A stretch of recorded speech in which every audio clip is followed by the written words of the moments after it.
प्यारे विद्यार्थियों, आप सभी 11वीं क्लास के विद्यार्थी ध्यान से देखिए कि अपना जो एक लेसन चल रहा है काव्य खंड में घर की याद। और मुझे याद है कि अब आपको शायद घर की तो यादें पूरी हो गई होंगी, हाँ स्कूल की जरूर यादें आ रही हैं। काफी दिन हो गए हमको स्कूल आए हुए। भगवान से दुआ करो कि इस नए वर्ष में आप पहले की भांति स्कूल आए और लगातार स्कूल आए, पढ़ें और फिर आपको वापस घर की याद आने लगे। उससे कहेंगे घर की याद। खैर छोड़िए, हंसी मजाक की टोली अपनी जगह।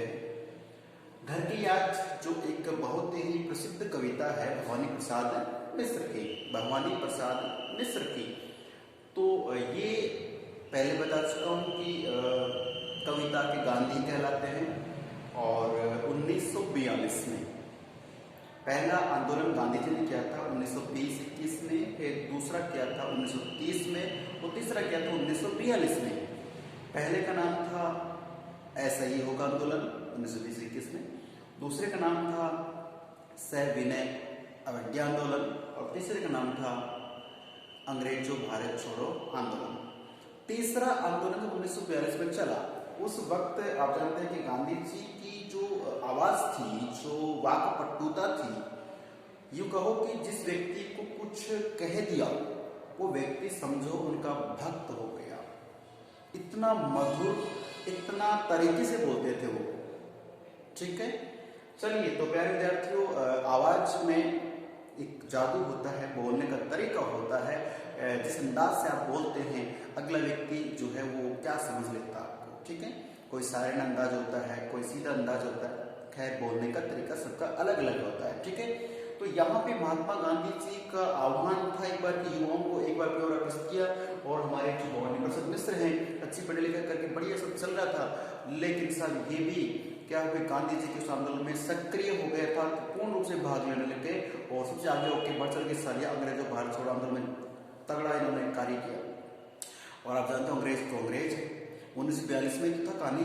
तो उन्होंने क्या किया कि जो आगे आगे चल रहे थे ना, उनको उठा के सीधा जेल में डाल दिया। कितने साल के लिए? 3 साल के लिए। अब 3 साल जब भवानी प्रसाद में से जेल में रहेंगे, तब सतोना बैठा कि होश में जोश हो के हम चलो आंदोलन देश के लिए था, लेकिन घर वालों का क्या, माता पिता का क्या। अब ये वहां जेल में बैठे और सावन का महीना झूम के बरसता है। अब सावन का महीने में झूम के बारिश होती, तगड़ी वाली होती है, उसमें जेल में बैठे बैठे अपने माता पिता की याद हो आती है। उस याद को याद करते हुए इन्होंने बहुत शानदार जानदार अच्छी मीठी कविता लिखी। उस कविता का नाम था घर की याद। समझ में आ गया है? चलिए लास्ट है, इसलिए मैंने वापस पहले वाली बातों को रिपीट किया है। सो अब हम पढ़ने जा रहे हैं घर की याद का लास्ट एंड फाइनल वीडियो है ये 27वां ये स्टैंडर्ड समाप्त। इसके बाद तो आप ध्यानपूर्वक सुनिए कि और कहना मस्त हूं मैं। ये जो भवानी प्रसाद मिश्र हैं, ये सावन के महीने को अपना संदेश देते हुए कहते हैं कि ये सावन के महीने जरा रुक के बरस, जोर से बरस। वो कहा जाता है ना कई बार, ए बादल इतना बरस कि वो आ ना सके, और जब वो आ जाए तो इतना जोर से बरस कि वो चाह ना सके। खैर प्यारे विद्यार्थी, ये कविताएं होती हैं, हमें जो भी है बाद में सुनेंगे हम चीजों को। तो देखिए कि और कहना मस्त हूं कि जो हमारे मित्र हैं वो अपने माता पिता को संबोधन करते हुए, उनको कहते हुए, संबोधन तो किसको कर रहे, सावन के महीने को कह रहे, किसको है कि मेरे माता पिता को कहना कि मैं मस्त हूँ। मस्त का मतलब मैं फिजिकली ठीक हूँ, मेरा मन मस्तिष्क मेरा सब कुछ ठीक है और मुझे जेल में रहते कोई पीड़ा नहीं है। काटने में व्यस्त हूँ। काटने का मतलब वही गांधी जी का चरखा था जो कर रहा है, उसमें सूत काटना, बैठे बैठे उठाला तो नहीं रहता। काटने में व्यस्त अर्थात मैं देश के लिए कुछ कर रहा हूँ। वजन 70 शेर मेरा। 70 का मतलब 70 आप समझते ना आराम से। हाँ आजकल अंग्रेजी का जमाना चल रहा है, मैं समझता हूँ। हाँ अंग्रेजी बीट के शादियों का दौर चल रहा है, बढ़िया एंजॉय कर रहे हैं, अच्छी बात है। 70 का मतलब 70 होता है, लेकिन शेर का मतलब आप मुझे बताओ। अब आप शेर तो है ही, लेकिन वो वाले शेर नहीं बनना। ये शेर इसके देखिए सब किस प्रकार से है। इस शेर का मतलब आप में से मुझे पता है कि 2-4 बच्चे जानते हैं, बाकी नहीं जानते हैं।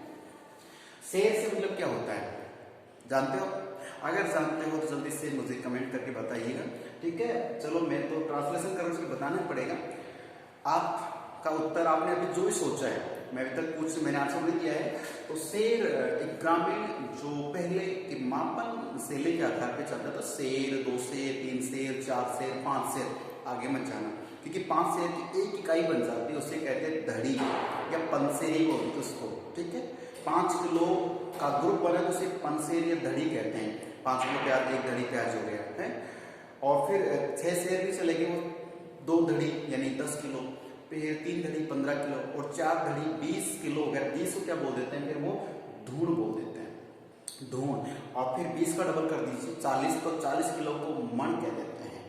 और 40 और 40 80 किलो, 80 किलो को 2 मन हो गए हैं। और 2 मन में 20 किलो यानी 80 किलो में 20 किलो और जोड़ेंगे तो वो 2.5 मन हो जाता है। 2.5 मन की एक बोरी बन जाती है, 1 क्विंटल अनाज हो जाता है। समझ में आ रहा है? ये पहले के जमाने में तोलने के इकाई थी। आज अब लीटर, किलोमीटर, सेंटीमीटर, मीटर में आ गए हो, मिलीग्राम में आ गए हो, ठीक है ना, ध्यान रखना। तो ध्यान दें, शेर का मतलब होता है 1 किलो से 1 केजी से, समझ रहे हैं? तो यहाँ पे हमारे भवानी प्रसाद मिश्र क्या कहते हैं कि मेरे माता पिता को हे सावन तू जाकर ये संदेश देना कि मैं मस्त बिंदास हूँ और मुझे कोई दिक्कत नहीं, मैं यहाँ पे सूद खाता हूँ, आराम देश की सेवा कर रहा हूँ। वजन जो मेरा वेट है वो जेल में आने से घटा नहीं है। मेरी मम्मी को बताएं कि मेरा जो वजन है वो 70 शेर है, अर्थात 70 केजी। और सीधी सी बात है, जो फिजिकल अच्छा वट्टा कट्टा हो तो जो जेंट्स लोग होते हैं उनका वेट है वो 70 तक, अच्छा मैंने अच्छा हष्ट पुष्ट माना जाता है। और ये मत समझना मेरा 70 से ऊपर चला गया है, 70 से ऊपर जाते हैं ना समझो आप फेट आ गए और फिर मोटा, वो गलत है, हाई बीपी वगैरह हो जाता है। तो 70 तक ठीक है। तो 70 शेर मैंने 70 किलो, 70 केजी मेरा वेट है। हाँ, आज ये मत करना कि आज आके अपना मापना शुरू कर दो कितना आपका जो भी अच्छा है। उम्र और हाइट के अनुसार वेट होना चाहिए, ठीक है ना, ध्यान रखना है। बात करें कि मेरा जो वजन 70 शेर, इसका मतलब मैं ठीक हूँ। आगे, और भोजन ढेर मेरा, भोजन का मतलब है कि मैं जब भोजन करता हूँ तो ढेर सारा भोजन, ठीक है। और भोजन हमेशा एक वचन में आता है। आपकी जो डाइनिंग टेबल है उस पर दही, रायता, पकौड़े, आलू, कुछ भी व्यंजन हो, मिठाई है, सब कुछ उसमें है, उनको आप एक ही पेट के लिए एक ही मुंह से खाते हो, एक ही हाथ से खाता, हालांकि हाथ तो आप दोनों लगा लो कोई दिक्कत, लेकिन पूरा जो भोजन है ना वो सिंगुलर होगा, बहुवचन नहीं होगा, एक वचन में आएगा, ठीक है, ध्यान रखना। तो मेरा जो भोजन है वो बहुत ज्यादा मैं भोजन लेता हूँ, हालांकि आप जानते जेल में कितना देते हैं ना, हालांकि ध्यान रखा हूँ, देखा होगा आपने, प्रैक्टिकल मत करना इसका ना। चलिए, कूदता हूँ, खेलता हूँ।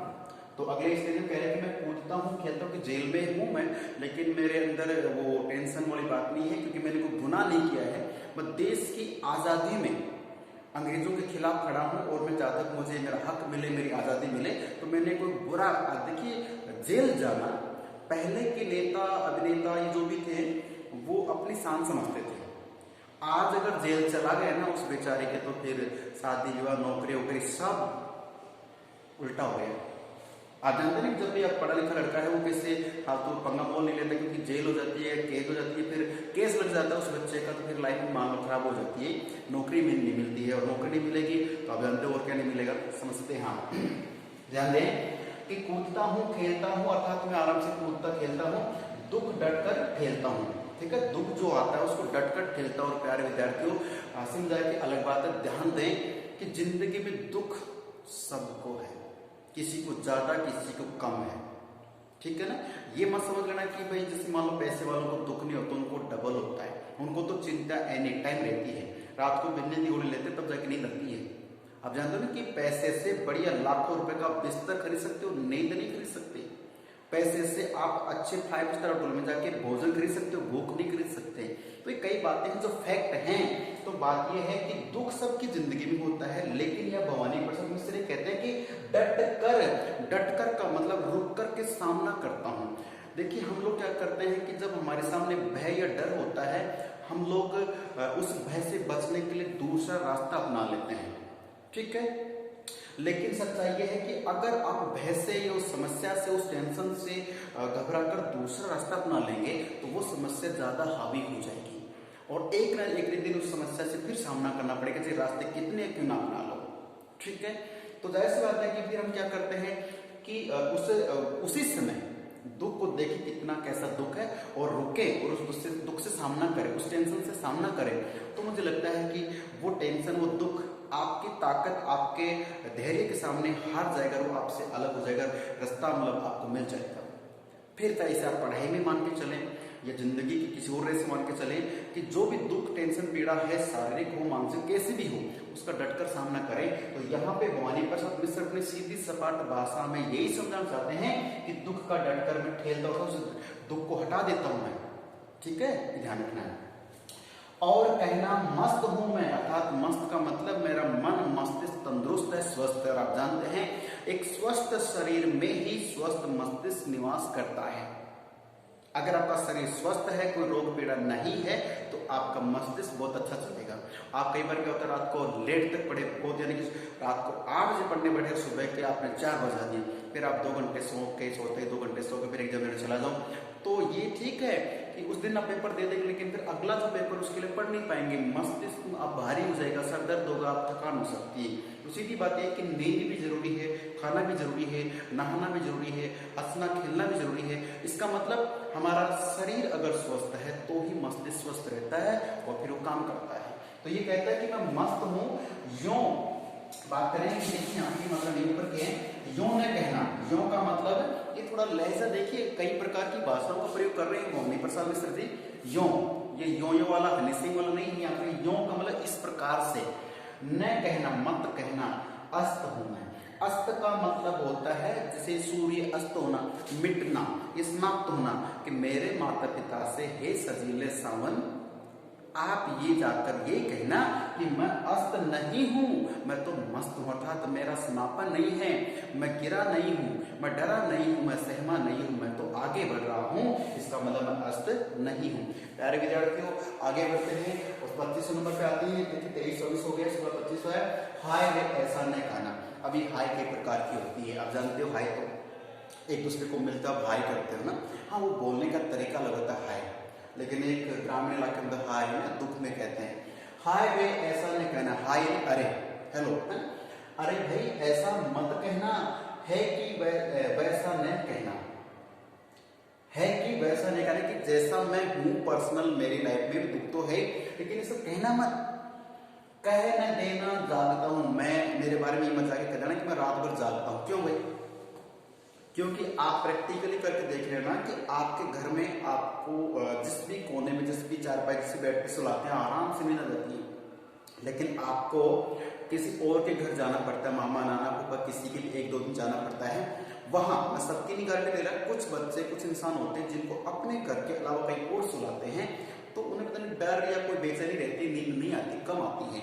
और कई ऐसे होते हैं मेरे जैसे, कहीं सुलाता सोना है जी, ठीक है। तो बात यह है कि मैं यहाँ जेल में हूँ, तो प्यारे विद्यार्थी जेल में कोई बढ़िया सा गद्दा तो मिलता नहीं, और उस जमाने में, आज तो फिर फैसिलिटीज मिलती हैं, उस जमाने में संभव नहीं था। तो मानते चलिए कि मैं जेल में हूँ, भवानी प्रसाद से कह रहे, तो जेल में तो बिस्तर भी नहीं है, और टाइम पे जो भोजन मिलता है वो आप जानते हो कैसा मिलता है, थर्ड क्लास मिलता है। अगर वहाँ पे फैसिलिटीज अच्छी होती कि नाम जेल क्यों होता, 5 स्टार होटल होता ना, तो बात वही है। तो कहने का मतलब जेल में कैदी को यातनाएं दी जाती हैं, परेशानियां दी जाती हैं, मिर्ची सब्जी में ज्यादा कम कुछ भी हो सकता है, रोटी कली जली कुछ भी हो सकती है, क्योंकि भाई उसने कोई भाई बुरा कार्य किया तभी तो उसको जेल में डाला गया है। और तो अंग्रेजों का जमाना था, वो चाहते हैं कि जेल में रखिए सतूना बैठ जाएगा, है ना, वो सतूना मतलब उससे कुछ समझ में आ जाएगा। उसी की बात यही है कि जेल में उससे पर्सनल लाइफ में व्यक्तिगत रूप से बहुत कष्ट पीड़ा है, लेकिन ये उसका धैर्य है कि जो माता पिता को सच्चाई का पता न लगने देना, कि मेरे माता पिता को सच्चाई का पता नहीं लगना चाहिए, उनको यही कहना मैं बिंदास हूँ, 70 शेर वजन है और खूब सारा भोजन खाता हूँ, अस्त नहीं हूँ, व्यस्त हूँ मैं, ना, ये बताना। और ये हमें मैसेज देता है कि चाहे हमें कितना दुख हो रहा है, छोटे मोटे दुख के लिए हमें माता पिता को नहीं बताना चाहिए कि मम्मी मुझे ये दुख है। हाँ, ये भी नहीं है कि कोई बहुत ज्यादा मामला क्रिटिकल फिर भी ना बताएं, इतने भी हम धैर्य वाले ना बने। कुछ बात है जो माता पिता को बतानी ही होती है। अब आगे कि मैं ये कहना देना जागता हूँ, कि मैं रात भर जागा रहता हूँ, कभी बारिश का पानी कर रहा है, कभी धूप, कभी छाँव आ रही है, तो मैं जागता हूँ, ये मत कहना। तो आदमी से भागता हूँ, आदमी से भागता हूँ मतलब ये एक प्रतीकार्थ है कि आदमी से, हालांकि आदमी हूँ और आदमी से भागता हूँ मतलब ये है कि मैं लोगों से चेहरा चुराता हूँ, चेहरा चुराता कि मैंने भाई आंदोलन किया इसलिए मुझे यहाँ पे जेल में डाल दिया है। तो आदमी से भागता था, तो मैं समस्याओं से डरता हूँ, ये मत कहना, समस्या से डरता नहीं, लेकिन मैं जैसे ये जो अंग्रेज लोग हैं इनसे डरना समझना ही पड़ रहा है। कहने देना मौन हूं मैं, ये मत कहते ना कि मैं शांत हो गया, चुप हो गया हूँ, अब मेरे अंदर उबाल नहीं है, ओज गुण नहीं, भाई देश के लिए कुछ करने की हिम्मत नहीं, ऐसा नहीं मत कर। तो खुद ने समझू कौन हूँ, अर्थात खुद ने समझू कौन हूँ, अर्थात ये हो गया कि मैं कौन हूँ, अर्थात मेरे क्या क्या फर्ज दायित्व बनते, ये मैं कौन हूँ समझ नहीं पा रहा हूँ। देखना कुछ बकने देना, अब प्यारे विद्यार्थी ये शब्द आ गया बकने देना, तो आप सिंपल से बात आप समझ गए होंगे कि भवानी प्रसाद मिश्र ने कैसे कैसी भाषा में कर दिया बकने देना। अब बकना समझते हो, तो ये मतलब यही है कि देखना कुछ बकने देना, उन्हें कोई शक न देना। तो बक का मतलब बोलने से होता है, लेकिन यहाँ पे वो भाषा थोड़ी सी क्लिष्ट, तो क्या कहें, असभ्य सा लग रहा है कि देखना कुछ बकने देना। ये छोटा बच्चा होता है, मान लीजिए आप कि पापा ने कहा कि आपको पढ़ना ही है घर पे, और आप बैंक के साथ खेलने चले गए और छोटा भाई भी साथ में चला गया, लेकिन आपके साथ ये कहना है कि भैया पापा को यही कहना है कि हम दोस्त के पास गए थे नोट्स लेने के लिए, है ना। अब वो उसे बक मत देना ना, बता मत देना। तो कहने का मतलब कि हे सावन, हे झूमते बादल, हे सावन, आप मेरे माता पिता को कुछ बक मत देना, कुछ उल्टा सीधा मत कह देना, और ऐसे करके उन्हें कोई शक नहीं देना। कई बार क्या होता है कि हम मुंह से जबान से तो कुछ और ही बोलते, लेकिन हमारे हाव भाव, हमारा चेहरा, हमारी बातें कुछ ऐसी होती हैं कि सच्चाई बयां हो जाती है, ठीक है ना। तो उनको शक मत होने देना, ठीक है। चलिए, हे सजीले हरे सावन, कि हे सजीले, सजीले मतलब सावन का महीना है, तो चारों तरफ हरियाली है, माहौल है, बरसात हो रही है, तो सजीले हरे सावन है कि मेरे पुण्य पावन, कि आप जो सावन है, सजीले सावन, आप पुण्य पवित्र और पावन है, बहुत पवित्र हैं। तुम बरस लो वे न बरसे, तुम बरस लो वे न बरसे, अर्थात हे सावन, हरे सावन, पवित्र सावन, आपकी तो ऋतु है, आपका तो समय है, आप तो जोरदार बरसिए, जितना मर्जी आए बरसे, आप बरसे, लेकिन मेरे माता पिता देखो 5 वे को वे न बरसे, कि मैं 5वां पुत्र भवानी प्रसाद मिश्र जो देश के लिए जेल में हूं, इस पुत्र की जो कमी मेरे माता पिता को हो रही है, महसूस हो रही है, इसलिए वो ना रोए, वो ना बरसे, ये कहना चाहते हैं कौन, भवानी प्रसाद मिश्र। प्यारे विद्यार्थियों, जितना मुझे लगता था इस कविता में मैटर मसाला है, मैंने आपके सामने रख दिया है, वर्ड टू वर्ड आपको समझाया है, एक एक पंक्ति आपको समझाई है, लगभग 27 पद है इसके, मैंने आपको समझा दिए हैं। अब फर्ज आपका बनता है कि आप इसे कितना समझ पाते हैं, और भाई अगर नहीं समझना चाहते हो वो तुम्हारी मर्जी है। आप जानते हैं कि ये ऑनलाइन क्लासेज ही हैं, लेकिन मैं चाहता हूँ कि जो मैं पढ़ाता हूँ बच्चों को ऐसे कैसे समझ में आ जाए, तभी मेरे पढ़ाने का, वीडियो बनाने का, आपको भेजने का मतलब सिद्ध होता है। अन्यथा आप इसको वैसे ही गंवारा समझते हैं तो बात अलग चीज़ है, ठीक है। तो प्लीज़ आप इन चीज़ों को नोटिस कर लें, पढ़ लें, ठीक है, क्योंकि जिस दिन आप सामने आओगे पूछा जाएगा, फिर आप नहीं बताओगे तो आप जानते हो दुख होता है, आपको भी होगा, हमारे को भी होगा। तो मैं चाहता हूँ कि समय अच्छा है, अच्छा खाना खाइए, बहुत अच्छा मौसम है, और पढ़ाई भी कंटिन्यू रखिए, ठीक है। तो मिलते हैं फिर अब अगले वीडियो में। उसके अगर पोर्शन हमारे पूरा थोड़ा सा बचा है, एक किताब वितान के नाम से, उससे बहुत अच्छी कहानियाँ पढ़ेंगे, उसमें से एक लेसन हट गया, बाकी कुछ लेसन है 3-4, वो बहुत अच्छी कहानी की बुक है, वो पढ़ेंगे, और बीच में व्याकरण का जो पोर्शन शेष उसको भी पढ़ेंगे, और हथेली का भी आपको जल्दी शेड्यूल मिलने वाला है, ओके। तो मिलते हैं अगले वीडियो में, तब तक के लिए नमस्कार, धन्यवाद।